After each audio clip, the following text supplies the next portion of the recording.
Bismillahirrahmanirrahim. Assalamualaikum warahmatullahi wabarakatuh. Waalaikumsalam warahmatullahi wabarakatuh. Alhamdulillahirabbil alamin wassalatu wassalamu ala asyrafil anbiya'i wal mursalin wa ala alihi wa sahbihi ajma'in amma ba'du. Rabbi shrah li sadri wa yassir li amri wahlul 'uqdatam min lisani yafqahu qawli. Puji serta syukur pastinya kita panjatkan kehadirat Allah Subhanahu wa taala yang telah memberikan kita nikmat kehidupan sampai dengan hari ini sehingga kita masih dapat memperbaiki dosa-dosa kita, juga menambah amal-amal kebaikan kita. Tak lupa salawat serta salam kita haturkan kepada suri tauladan kita Rasulullah Shallallahu Alaihi Wasallam. Semoga kita semua sebagai umatnya senantiasa diberi keistiqomahan untuk mengikuti sunnah-sunnah beliau hingga akhir hayat nanti. Oke, pada hari ini kalau kemarin Kak Nimah membahas tentang wisata kuliner, kalau sekarang saya akan berwisata ke dalam diri sendiri. Oke, nah ini masih berkaitan sama materi saya pekan lalu. Kalau pekan lalu saya membahas mengenai inferiority complex, di mana seseorang merasa dirinya lebih rendah daripada orang lain. Nah, sekarang saya akan membahas kebalikannya, di mana seseorang merasa dirinya lebih tinggi daripada orang lain. Nah, tentu hal ini bukan suatu perilaku yang asing ya. Bukan suatu hal yang jarang ketika kita menemukan orang-orang yang suka menilai diri secara berlebihan, suka sombong, gak mau dengar pendapat orang lain, gak suka dikritik, dan hal-hal semacamnya. Nah, pada malam hari ini saya akan membahas sedikit mengenai perilaku tersebut. Perilaku yang mungkin dulu sering kita temukan di sekolah, atau mungkin sering kita temukan juga di lingkungan rumah kita, di organisasi, atau mungkin bahkan pernah kita temukan pada diri kita sendiri, sadar atau tidak sadar. Nah, seperti saya sebutkan di awal, saya akan membahas mengenai kondisi di mana seseorang merasa lebih tinggi daripada orang lain, atau dalam istilah biasa disebut dengan superiority complex. Nah, superiority complex adalah perilaku di mana seseorang itu percaya bahwa ia lebih unggul atau lebih baik daripada orang lain. Mereka cenderung memiliki opini berlebihan mengenai diri mereka sendiri dan percaya kalau kemampuan dan kesuksesan yang mereka miliki itu melebihi orang lain. Nah, bahayanya, sikap atau perilaku ini bahkan bisa mengarah kepada meremehkan orang lain. Maka dari itu, sikap ini merupakan sebuah sikap negatif yang harus kita hindari. Nah, tapi uniknya di sini, sikap ini ternyata memiliki penyebab yang nggak jauh beda nih sama inferiority complex yang udah saya bahas kemarin.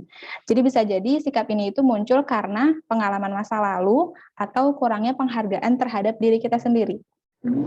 Nah, jadi faktanya banyak orang yang menjadikan sikap ini, superiority complex ini menjadi benteng pertahanan alami dari rasa rendah diri dan insecure yang mereka alami karena hal-hal tadi, karena pengalaman masa lalu atau kurangnya penghargaan terhadap diri sendiri.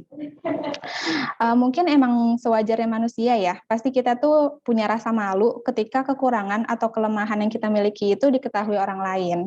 Nah, orang-orang superiority complex ini justru bersikap superior untuk menutupi atau menyembunyikan kerendahan, kelemahan, atau kekurangan diri mereka.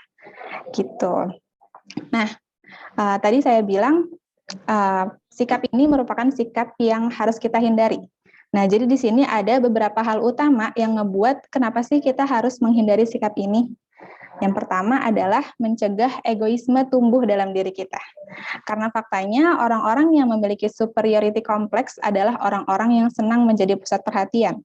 Kemudian senang mencari validasi untuk dirinya sendiri, gak peduli sama pendapat orang lain, merasa pendapatnya yang paling benar, sehingga menurutnya apapun harus berjalan di atas kendalinya dan harus sesuai dengan apa yang ia harapkan. Padahal dalam hidup ini gak semua hal berada di bawah kendali manusia. Nah, bahayanya ketika egoisme seperti tadi sudah tumbuh dalam diri kita, maka akan tumbuh pula yang namanya arogansi atau kesombongan, yang nantinya bakal nimbulin bahaya-bahaya yang lebih parah lagi. Seperti contohnya kasus bullying. Nah, kasus tersebut nggak lain itu awalnya dari orang yang sombong. Orang yang sombong kemudian dia meremehkan orang lain, merendahkan orang-orang yang menurut dia pantas untuk direndahkan, kemudian melakukan berbagai macam cara yang ia sukai untuk merendahkan orang tersebut.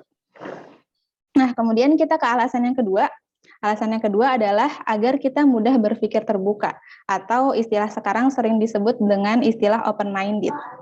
Nah, seperti yang sudah saya sebutkan di awal juga, orang dengan superiority complex biasanya nggak peduli sama pendapat orang lain, nggak bisa nerima perbedaan, dan nggak terima kalau ada orang lain yang lebih unggul daripada dia. Pada akhirnya, dia akan sulit berpikir terbuka, pikirannya sempit atau mungkin bahkan tertutup. Saran dan kritik orang lain akan ditolak mentah-mentah sama dia. Padahal pikiran dia sendiri belum tentu benar. Nah, dalam sebuah artikel dikatakan bahwa orang yang berpikiran tertutup bakal mudah mendapatkan energi negatif, sehingga dia menjadi lebih mudah curiga dengan orang lain, berprasangka buruk, bahkan bisa ngebunuh optimisme dalam diri dia sendiri. Nah, kemudian kita ke alasan yang ketiga adalah untuk kebaikan masa depan kita. Nih, bayangin aja kalau misalnya kita superiority complex, nauzubillah ya. Terus akhirnya kita nggak peduli sama pendapat, nggak peduli sama saran dan kritik dari orang lain terhadap diri kita. Nah, maka dari itu kita bakal jadi sulit mempelajari hal baru, sulit memperbaiki diri, dan lain-lain. Padahal hal-hal tersebut bisa menjadi inspirasi bagi diri kita untuk melangkah dan bertindak dalam menjalani hidup ke depannya. Nah, setelah 3 alasan utama kenapa kita harus ngehindarin yang namanya superiority complex, sekarang ada 5 tips gimana sih caranya buat ngadepin superiority complex, baik dalam diri kita atau superiority complex yang kita temukan di lingkungan sekitar kita. Nah, tips yang pertama adalah menerima bahwasanya kita manusia biasa yang pasti memiliki kelemahan. Nah, seperti yang Allah sampaikan dalam surah An-Nisa ayat ke-28, wa khuliqal insanu dha'ifa, dan manusia dijadikan bersifat lemah. Perasaan superior itu biasanya muncul karena kurang mampunya seseorang menerima kelemahan dirinya, selalu merasa bahwa dirinya selalu benar, selalu baik, sehingga nggak pengen terlihat punya kekurangan atau kelemahan di depan orang lain. Padahal kelemahan merupakan suatu hal yang manusiawi. Bahkan terkadang penting bagi orang lain untuk mengetahui kelemahan kita agar nggak salah dalam bertindak atau mengalami keputusan atau mengambil keputusan. Kemudian tips yang kedua adalah kurangi mencari validasi dari orang lain. Orang dengan superiority complex sangat senang mencari validasi. Senang ketika dirinya dipuji, merasa berharga ketika disanjung dan dinilai bagus oleh orang lain. Sebenarnya wajar ya ketika manusia senang dipuji. Namun hal tersebut akan menjadi berlebihan ketika seseorang terus mencari-cari hal tersebut. Terus melakukan berbagai cara agar dirinya selalu dinilai baik, dipuji dan disanjung oleh orang lain. Bahkan ada orang yang sampai bikin berbagai manipulasi untuk mendapatkan hal tersebut. Nah, dalam Al-Quran sendiri, dalam surat Al-A'raf dikatakan, innahu la yuhibbul musrifin. Sungguh Allah tidak menyukai orang yang berlebih-lebihan.